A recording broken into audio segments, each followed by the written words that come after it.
Great. Can you show us how it works? Sure. So I'll show you our mobile app. So this is a view of the communities that I'm a member of, and some of them are business-centric communities. So some of our clients that we've got communication with. But I'll take you directly into my WiseTalk instance. So if I go into my company now, these are the feeds that are happening inside my business at the moment. Okay. And I can see this is a feed now from my operations director that he's sharing it with staff. And if I wanted to expand on that conversation thread, I just hit expand. I can now add a comment and I can add a photo. So if you were a sales rep on the road and you see a competitor product or you saw something wrong with your product, you could take a photograph of it, immediately share it with your community. So it wouldn't go just up a sales vertical, it could be then shared with operations and distribution. And our view really is that if there's a problem in a business, the more lenses that you've got looking at that problem, the better your idea will be or the solution will be over time.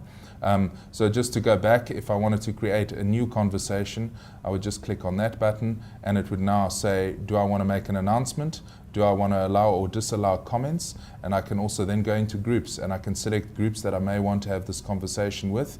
And the moment I select those groups, I can click done. Then that conversation would only go to the people in that group or groups. Similarly, if I wanted to do a private conversation with people, I would go into create a new message and I would then click private members and I could then have, I could then have multiple people that I'm having a private conversation with. And the moment I click on that, that conversation would only be with them. So I could obviously create a subject matter around it. I could then give a paste or content to what I'm writing about.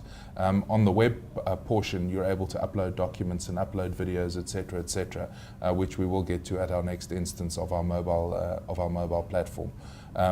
And really, you know, if I wanted to search for documents here, I could now exit this and I can go and look for files that have been uploaded, and I could access files directly from the central knowledge repository of the system. And I could see who's uploaded the documents, I could see what kind of document it was.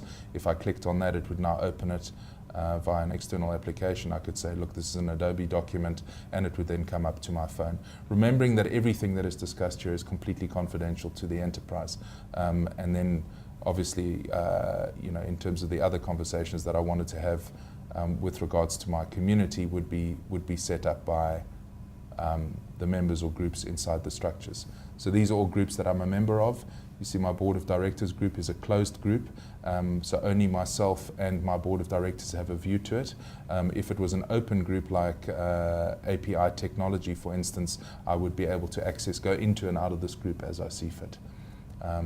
And your ability here to create customer-centric views, etc., you forgot, if you're in a community, it allows you to create communities outside of that as well. So some might be supplier-facing communities and some might be customer-facing communities, but everything again becomes central knowledge to the organization over time.